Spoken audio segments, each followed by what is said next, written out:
Hi friends, అందరికీ good morning. నేను అయితే ఇప్పుడు ఒకటి చేయబోతున్నాను. ఇది ఏంటంటే కిడ్నీ స్టోన్స్ ఉన్న వాళ్ళైతే చాలా ఇబ్బంది పడుతున్నారు పాపం, ఎన్నో హాస్పిటల్ తిరుగుతున్నారు.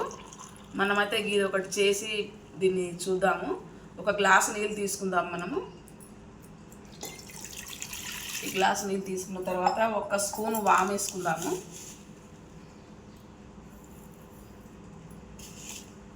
ఈ పుదీనాకులు ఒక 10 గల ఉంటాయి. ఈ 10 గల పుదీనాకులు వేసుకుందాము.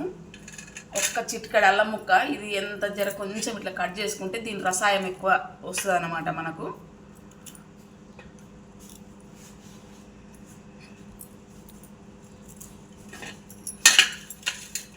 ఇది రసాయం రావాలి. ఇది కూడా చిన్న చిన్న పీసెస్ లాగా కట్ చేసుకొని వేసుకుందాము. ఇవైతే చిన్న చిన్న పీసెస్ కట్ చేసుకొని దీంట్లో దీంట్లో సారాయం అంతా బాగా వచ్చే వరకు మనము వేడి చేసుకుందాం, కుకింగ్ చేసుకుందాము. ఇది కూడా వేసుకోవచ్చు, పర్వాలేదు. అయితే మనం ఇవి ఏం చేద్దాం అంటే బాగా మరగబెట్టుకొని తాగాలి. ఇది కిడ్నీకి చాలా ఎఫెక్ట్ చేస్తుంది. ఎందుకంటే వీటు వస్తువు, ఇది చాలా వీట్ అవుతుంది. ఇవన్నీ వీటి వస్తువు కాబట్టి ఇది బాగా నీళ్ళల్లో మరిగించి దీన్ని మనం ఉదయాన్నే పొద్దుగాల పరిగెడుకునే తీసుకోవాలి. ఇది తీసుకోవటం ఒక్కటే ముఖ్యం కాదండి.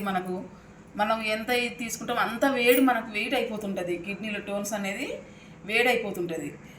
ఆ వేడి తగ్గట్టు మనం వాటర్ మాత్రం పొద్దుగాల తాగిన ఒక హాఫ్ అన్ అవర్ తర్వాత హాఫ్ లీటర్ నీళ్ళు తీసుకోండి. ఒక హాఫ్ లీటర్ నీళ్ళు తీసుకోండి. తాగిన తర్వాత ఎమ్మటే వాటర్ తాగకండి. పొద్దుకేసరికి ఈ చెమ్ముతోని ఎంత లేదన్నా ఒక 6 చెమ్ములు నీళ్ళు తాగాలి. ఈ చెమ్ము లీటర్కి తక్కువ ఉంటుంది. ఈ 4 లీటర్లు అవుతుంది. ఈ చెమ్ముతో 5 6 తాగితే ఒక 4 లీటర్ల వాటర్ అవుతాయి. కంపల్సరీగా దీని అయితే పాటించండి. మీరు తప్పకుండా స్టోన్స్ తగ్గే అవకాశం ఉంటుంది. ఈ రకంగా 6-7 రోజులు చేయాలి. మనం నీళ్ళల్లో బాగా మరగబెట్టుకొని ఇదైతే ఈ జ్యూస్ని అయితే మనం కంపల్సరీ తీసుకోవాలి. ఇది మరగబెట్టినాక దీని జ్యూస్ అయితే ఎలాగ తయారవుతుందో మీకైతే ఒకసారి మళ్ళీ ఉడకబెట్టిన తర్వాత నేనైతే ఒకసారి గ్లాసులో పోసి మీకు మళ్ళీ చూపిస్తుంది ఏ విధంగా ఉంటుందో.